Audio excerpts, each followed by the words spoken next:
1 సంవత్సరం పోనివ్వండి నాన్న, ఆ తర్వాత ఆలోచిద్దాం. నేనున్నప్పుడే నీ పెళ్లి జరగాలనేది నా కోరిక.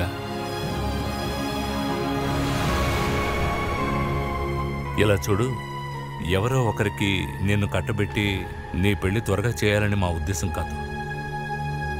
నా ప్రాబ్లం నీకు తెలుసు కదా.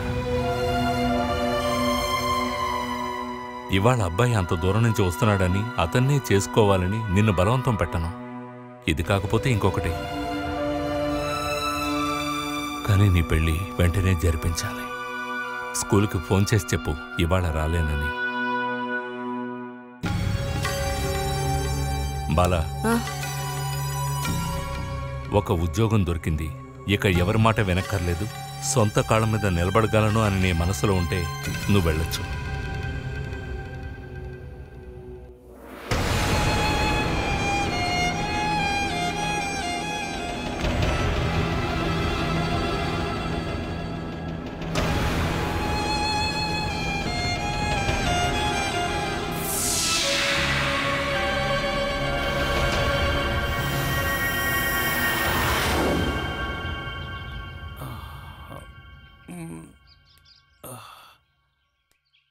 హే,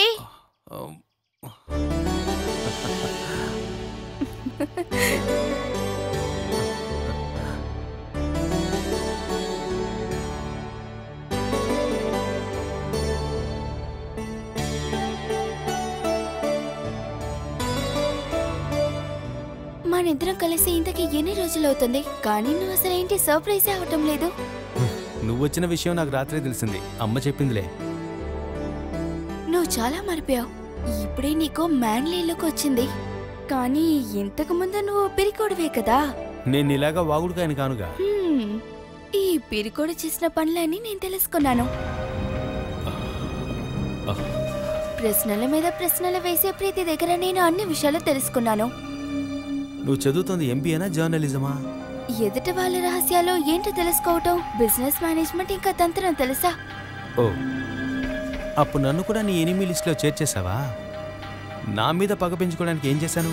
నీ మీద అసలు ఏ అమ్మాయికైనా పగ ఉంటుందా? Nice and handsome fellow. ఊరికేనా ఆ విలేజ్ గర్ల్ పడిపోయింది? శ్వేత, ప్లీజ్ ఆ చాప్టర్ వదిలేద్దాం. ఓకే, అయినా లవ్ ఫెయిలియర్ గురించి ఎవరైనా మాట్లాడాలనుకుంటారా? కానీ ఇలాంటి విషయాల్లో కూడా ఒక మంచి విషయం ఉంటుంది. నెక్స్ట్ అఫైర్ వచ్చినప్పుడు దానికి తగినట్టు మారుతూ ఉండాలి. ఎక్కడ తప్పు జరిగిందో తెలుసుకొని సరిదిద్దుకుంటాం. అయితే ఓడిపోయిన వారే రీ ఎగ్జామ్ గురించి ఆలోచించాలి, అంతేగా? ఇందులో తప్పే ఉంది. ఏదో ఒకసారి గెలవకుండా ఉంటామా? బిజినెస్ వాళ్ళు ఫాలో చేసే కొన్ని రూల్స్ ఉన్నాయి. మన ప్రోడక్ట్ మార్కెట్లో సరిగా మూవ్ అవ్వకపోతే మన దగ్గర 3 ఆప్షన్స్ ఉన్నాయి. ఒకటి, ప్రోడక్ట్ ని వదిలేయాలి. రెండోది, మార్కెట్ కి తగినట్టు మనమే మార్చుకోవాలి. రెండో జరగకపోతే వేరే మార్కెట్ చూసుకోవాలి. సింపుల్. కొనటం అమ్మటం తప్ప ఈ లోకంలో ఇంకా కొన్ని విషయాలున్నాయి. మనిషి ప్రేమ, సంతోషం, దుఃఖం, బాధ, దయ, ఇవన్నీ డబ్బుతో కొనగలిగే విషయాలు కాదు కదా. ఈ మాటలు నీకెవరు నేర్పించారు? ఎంటర్టైన్మెంట్ బిజినెస్ ను వినలేదా? టైం పాస్ వ్యాపారం, సినిమా, సీరియల్, నాటకం, సింగింగ్ షోస్, డాన్స్, ఇవన్నీ మనుషులకి అసలు ఏమిస్తుంది? మనుషుల కన్నీరు, కలలు, కోరికలు, ఎదురుచూపులు, ఇవన్నీ డబ్బు చేసుకోవటమే కదా టైం పాస్ వ్యాపారం. నిజానికి ఇదే మంచి బిజినెస్. సూపర్, నువ్వు మీ నాన్నను మించిపోతావు. చెప్పాలంటే ప్రజలకు ఉండడానికి ఇల్లిచ్చి ఫుడ్ అమ్మి విజయనగరం సంపాదించాడు. నువ్వు మనుషుల కన్నీళ్ళ నమ్మి డబ్బు సంపాదిద్దాం అంటున్నావు. ఎంటర్టైన్మెంట్ బిజినెస్ లో ఇంకో ఎన్నో అవకాశాలున్నాయి సార్. ఫెయిల్ అయిన వారందరికీ ఎన్నో అవకాశాలున్నాయి. శ్వేత, సారీ, నేనేది మర్చిపోయాను. ఇంకో 2 రోజులుండు. నువ్వేది మర్చిపోవాలో ఏది మర్చిపోకూడదో నేనే చెప్తాను. నాకోకే. ఎప్పుడు క్లాస్ స్టార్ట్ చేస్తానా? ఇది ఓపెన్ స్కూల్. చూడటం, వినటం అదే ఇక్కడ సిలబస్. ముందుగా కిచెన్కి వెళ్ళి టీ ఆర్డర్ చేసి ఎలా వెయిట్ చేయాలో నేర్చుకో. ఓకే? ఓకే.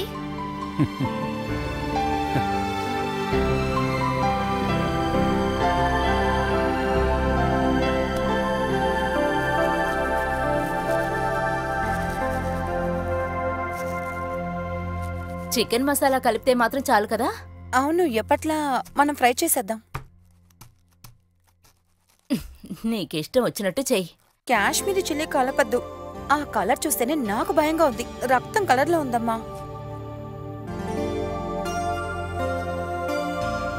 క్యాప్సికమ్ అయిపోయిందమ్మా. అయ్యో, అది మర్చిపోయానే. కావాల్సిందేనా? పచ్చిమిరపకాయలున్నాయిగా. క్యాప్సికమ్ టేస్ట్ వస్తుందా అమ్మా? మార్కెట్కి వెళ్ళి కొనుక్కొచ్చేంత టైం ఉందా? అరే, ఇక్కడ కూడా చికెనేనా? ఏంటి, నీకు ఇష్టం లేదా? ఇష్టం కాబట్టి ఎక్కువగా తింటాను. అందుకే నేను కూడా ఒక బాయిలర్ చికెన్ లాగా అయిపోయాను. ఊరుకవే, నువ్వేం అంత లావు కాదులే. ఆడపిల్లలు కాస్త అటు ఇటుగానే ఉండాలి. అమ్మలా చూసి నేర్చుకోవే. మీ వయసులో నేను స్లిమ్ బ్యూటీలా ఉండేదాన్ని. కావాలంటే పాత ఆల్బమ్స్ లో చూడు. లావైనా మీ అందం కొంచెం కూడా తగ్గలేదు. ఎక్కువగా ఐస్ పెట్టకే, అమ్మ జారి పడిపోతుంది. నేనేమైనా హెల్ప్ చేయాలా ఆంటీ? నువ్వు ఇది తినటానికి హెల్ప్ చేస్తే చాలు. అదంతా చూసుకుంటాను. మా ఇంట్లో చేసే వంట నీకు నచ్చుతుందో లేదో మరి. ఏదేమైనా అజినోమోటో ఆర్టిఫిషియల్ ఫ్లేవర్ ఇక్కడ ఉండదు కదా. అదే ఇక్కడ చాలా మంచి విషయం. అది సరే, నువ్విక్కడికి ఏదైనా హెల్ప్ చేద్దామనే కదా వచ్చావు.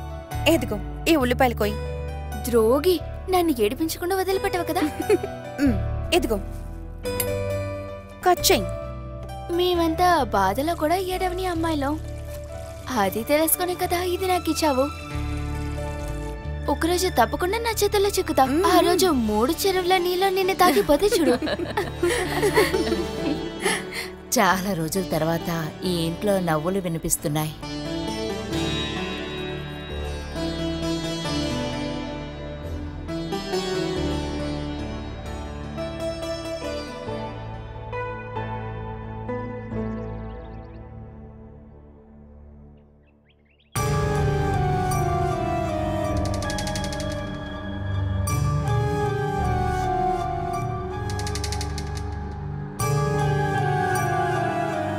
ఇలా ఎదురు చూస్తూ ఉండకండి, వాళ్ళు వచ్చేస్తారు. టౌన్లోకి వచ్చేసామని చెప్పి కాల్ చేసి అరగంట అయింది.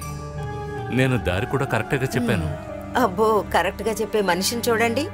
ఆ జంక్షన్ నుంచి ఇక్కడికి రావడానికి అటుపక్క ఇటుపక్క అని ఎన్ని దారులున్నాయి. దారి తప్పితే ఎవరినైనా అడిగి రావచ్చు, కానీ తప్పైన దారి చెప్తేనే కష్టం. ఏదో ఒకటి చేసి ఈ పెళ్లి ఆపడంలో కొంతమంది సంతోషపడతారు, ముఖ్యంగా ఇక్కడున్న ఆడవాళ్లే. ఇక్కడ మన ఇంట్లో ఆపేవాళ్ళు ఎవరున్నారండి? అదంతా నీకు తర్వాత చెప్తానులే. నువ్వు పని చెయ్యి, లోపలికి వెళ్ళి గొడుగు తీసుకురా. నేను జంక్షన్లో వెయిట్ చేస్తాను. అది అవసరం లేదండి, వాళ్లే ఇక్కడికి వస్తారు. ఒకవేళ దారి తప్పినా కూడా వాళ్ళు ఫోన్ చేస్తారులేండి. అప్పుడు జంక్షన్కి వెళ్తే చాలు. నేను చెప్పేది విను సుధా. నేను జంక్షన్లో వెయిట్ చేస్తాను, లేకపోతే బాగోదు. వాళ్లే వచ్చేశారు.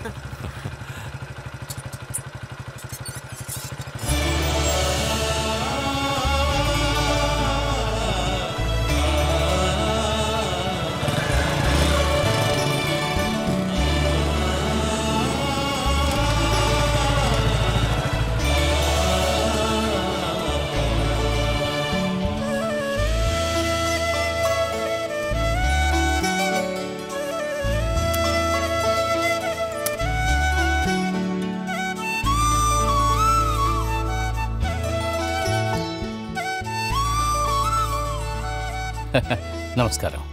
నమస్తే. నేనే సార్ మీతో ఫోన్లో మాట్లాడిన శివరామ్. వీడు నా చెల్లెలు కొడుకు వేణుగోపాల్. నమస్కారం. నమస్తే. ఇల్లు కనిపెట్టడం కష్టమైందా?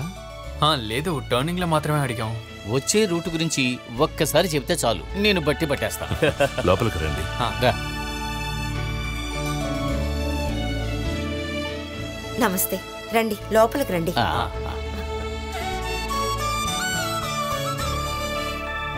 ఒరేయ్, ఎక్కువగా ఆశపడకు. ఇది వాళ్లకు అద్దిల్లు. అమ్మాయి బాగుందని చూస్తే చాలు. రా.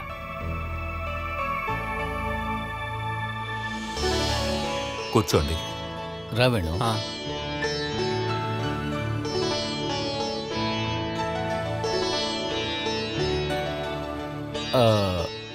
బాలసుధకి ఇప్పుడు వయసు ఎంత? 24 ఏళ్ళండి. వీడికి ఇప్పుడే 29 స్టార్ట్ అయ్యాయి. ఇక్కడలా కాదు, పూణేలో ఎండలు చాలా ఎక్కువ. నీళ్లలో క్లోరిన్ కలిపేస్తారు, అంతే కదా వేణు? అవునవును. మంచినీళ్ళు తాగాలంటే పల్లెటూరుకి రావాల్సిందే. ఇక్కడున్న ఏ నీళ్ళైనా రుచిగా ఉంటాయని అప్పుడే అర్థం అవుతుంది. అక్కడ పైపు నీళ్లలో స్నానం చేసినందుకే జుట్టు రాలిపోతుంది. వీడు పూణేకి వెళ్లే ముందు మీరు చూసుండాలి, హీరోకు ఉన్నట్టు చాలా ఎక్కువ జుట్టు ఉండేది. బాబు వేణుగోపాల్, పూణేలో ఎంతకాలం నుంచి ఉంటున్నారు? ఇది 5వ సంవత్సరం. సూపర్వైజర్గా జాయిన్ అయ్యాను, ఇప్పుడు మేనేజర్ని.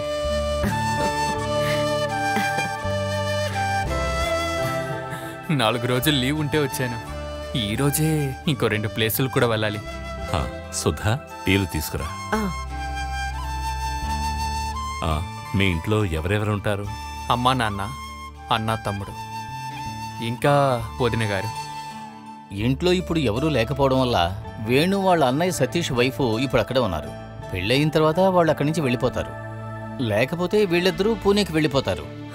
కాదు, అందులో నాకు అస్సలు ఇంట్రెస్ట్ లేదు. ఎన్ని రోజులని ఇంకొక ఊరికి వెళ్ళి పనిచేస్తాం? ఎలాగైనా త్వరలోనే మన ఊరికొచ్చి ఉండాలనేదే నా కోరిక. అంతకుముందు ఇక్కడ ఏదైనా బిజినెస్ స్టార్ట్ చేయాలి. బిజినెస్లో జయచంద్ర గారికి అనుభవం చాలా ఎక్కువ. ఈయన పెద్ద ఫ్యాక్టరీనే నడిపారు. అది మాకు నష్టాన్నే మిగిల్చింది. అంతా నా వల్లే. బిజినెస్లోనూ వ్యవసాయంలోనూ ఇదంతా సహజమే. అదంతా మీ వల్లే అని చెప్పలేము. అదృష్టం లేదు, అంతే.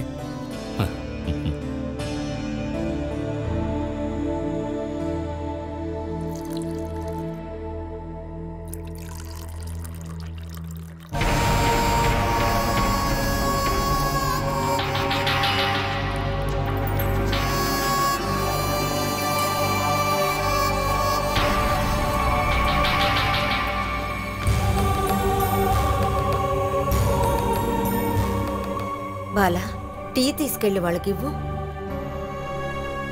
ఏంటమ్మా, దయచేసి ఈ సమయంలో మొహం అలా పెట్టుకోకు. నన్ను ఇంకేం చేయమంటావమ్మా? దుఃఖమంతా మింగేసి నవ్వుతూ ఉండమంటావా?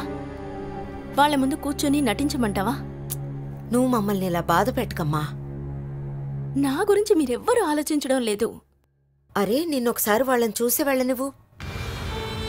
మీ నాన్నని అవమానించకుండా ఒకసారి వెళ్ళు. నాన్న కాదు, నన్నే మీరందరూ అవమానిస్తున్నారు. మనసు మొత్తం దుఃఖంతో నిండిపోయిన అమ్మాయిని ఇంకొకరు ముందు వెళ్ళి నిలబడమంటున్నారు కదా. చూడు, నీ జీవితం బాగుండాలనే కదా మేం ప్రయత్నించేది. అటువంటప్పుడు నువ్విలా మొండికేస్తున్నావు. నా పరిస్థితిలో మీరుండుంటే ఈ టీ తీసుకెళ్లి వాళ్ల ముందు నవ్వుతూ నుంచోగలరా? అక్కడ కూర్చొనుంది ఇంటికి గెస్ట్గా వచ్చిన వాళ్ళు కాదు, పెళ్లి చూపులకొచ్చారు. వాళ్ళకి నేను నచ్చితే వాళ్ళు వెళ్ళేటప్పుడు నన్ను అడుగుతారు, నీకు అబ్బాయి నచ్చాడా అని. అలా అడిగితే వాళ్ళకి నేను సమాధానం చెప్పే స్వేచ్ఛ నాకిస్తేనే నేను వాళ్ళ ముందు నిలబడతాను. ఇప్పుడు నువ్వు చేస్తున్న పని చాలా మొండితనం బాలా. నీ మీద ప్రేమున్న వాళ్ళకి, నీ మంచి కోరుకునే వాళ్ళకి నువ్వు వేసే శిక్ష ఇది. ఎందుకు లేట్ చేస్తున్నారు?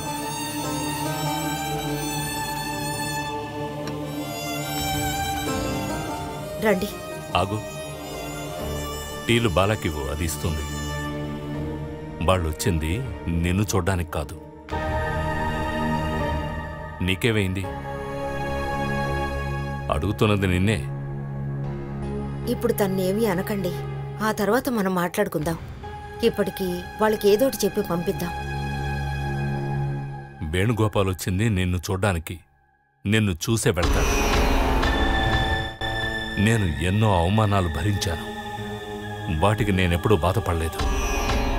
కానీ ఇప్పుడు నన్ను అవమానిస్తే ఇక నేను ప్రాణాలతో ఉండడంలో అర్థం లేదు.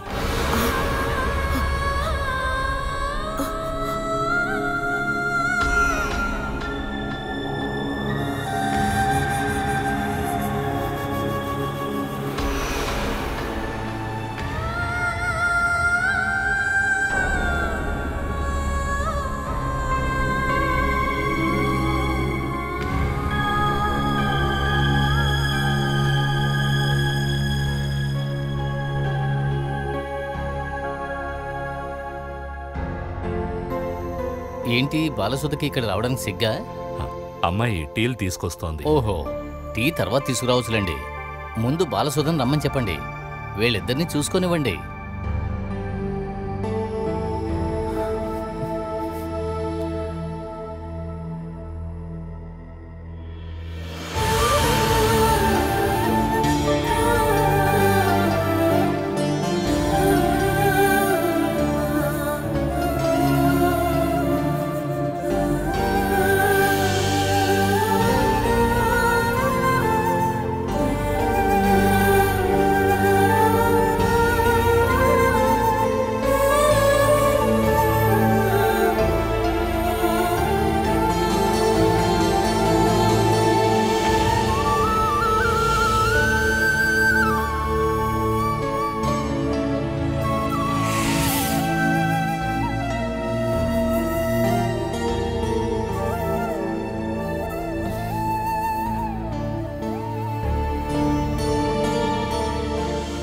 టీవు బాలా.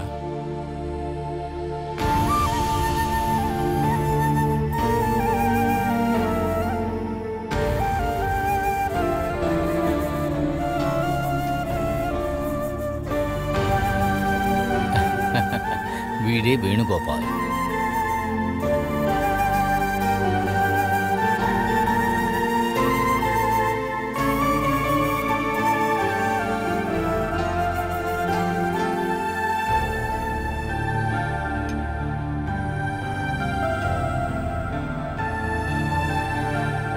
అరే, ఎక్కడికి వెళ్తున్నావమ్మా?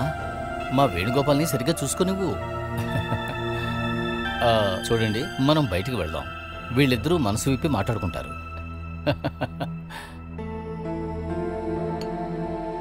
వీళ్ళు మన కాల పిల్లలు కాదు కదా. వీళ్ళకు కూడా ఏదైనా అడగాలి, తెలుసుకోవాలి అని ఉంటుంది. స్వేచ్ఛగా మాట్లాడుకునివ్వండి. మనం ఎందుకు మధ్యలో ఉండాలి? రండి.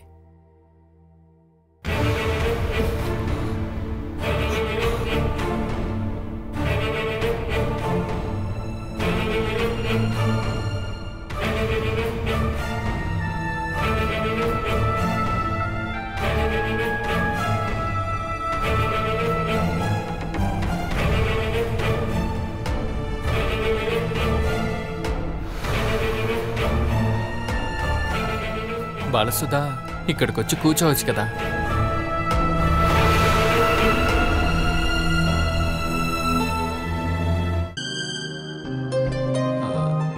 ఫస్ట్ టైమా పెళ్లి చూపులంతా? నేను చాలా స్ట్రైట్ ఫార్వర్డ్ మనిషిని. ఏదైనా ఓపెన్గా చెప్పేస్తాను. అలాగే ఇష్టం లేనివి కూడా ఓపెన్గా చెప్పేస్తాను. ఇవైనా అలవాట్లు. బాలసుధాకి అలాంటివేవైనా కాదు. ఒక లెవెల్కి చదివిన మామూలు అమ్మాయిలకే స్వేచ్ఛైన ఆలోచనలన్నీ ఎక్కువ ఉంటాయి. అలాంటిదేదైనా లేదు. నేను మా ఇంట్లో రెండవ కొడుకుని. మా అన్నయ్య ఒక చిన్న కాంట్రాక్టర్. తమ్ముడు చదువు పూర్తి చేసుకొని రియల్ ఎస్టేట్కి సంబంధించిన కొన్ని బిజినెస్లు చేస్తున్నాడు.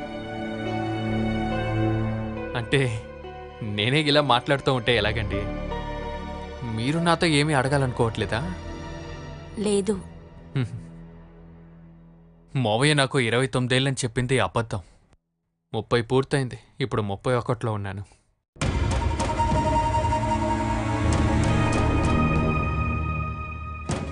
యాక్చువల్గా మీరు నాతో ఏమైనా మాట్లాడాలనుకుంటారని ఒంటరిగా వదిలేరు. నా పేరేనా అడగచ్చు కదా. మాట్లాడుకునేటప్పుడు విన్నాను. అయితే మీకు కావాల్సిన విషయాలన్నీ తెలుసుకున్నారన్నమాట. అందుకే కదా ఏమీ అడగకుండా ఉన్నారు. ఓకే, ఇక మీరు నుంచి కష్టపడద్దు.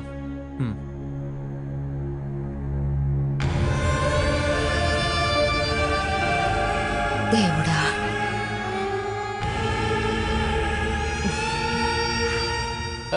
అవునవును. డబ్బులిచ్చేవాడిని తిట్టకుండా ఒక్క కార్మికుడు కూడా ఉండడు. జీతం పెంచామనుకోండి, 2 రోజుల పాటు విశ్వాసంగా ఉంటారు. ఆ తర్వాత మళ్ళీ మొదలు పెడతారు. ఫ్యాక్టరీని బాగా నడపడం అనేది చాలా కష్టమండి. మూసేయడమే మంచిది.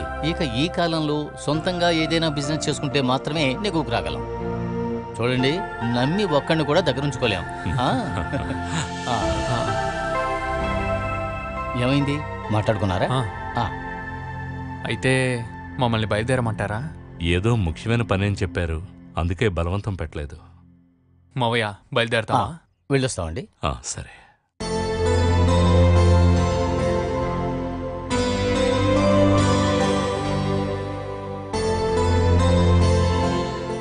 చూడండి, వేణు ఇంట్లో కూడా ఆలోచించుకుని నిర్ణయం ఏమిటనేది రేపు చెబుతాం. సరేనండి. సరే, వెళ్ళొస్తాం.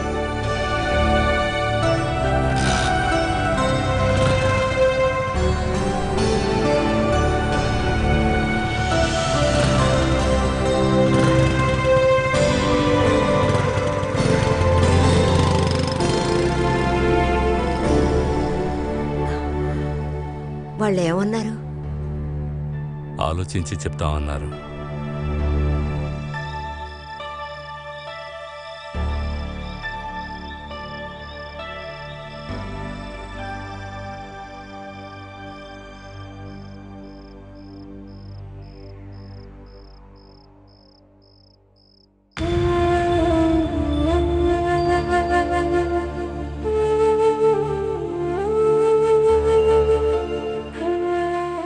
నువ్వే నన్ను ఎలాగైనా కాపాడాలి కృష్ణ. అతనికి నేను నచ్చకూడదు. ఎలాగైనా ఈ పెళ్లి చేసేయండి. ముందు చూసిన సంబంధం సెట్ అవ్వలేదని ఊరంతా మాట్లాడుతుంది. ఇంకా అక్క కూడా ఇక్కడ ఉంటూ కరెక్ట్ కాదు కదా. పెళ్ళిడికి వచ్చిన అమ్మాయి ఇంట్లో ఉంటే రేపు హరి అనికి పెళ్లి జరుగుతుందా? ఇంకా ఆ తర్వాత నాకు మంచి కుటుంబం నుంచి సంబంధం వస్తుందా?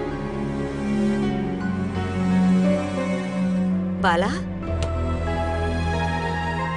నువ్వు రామ్మా, భోంచేదువు.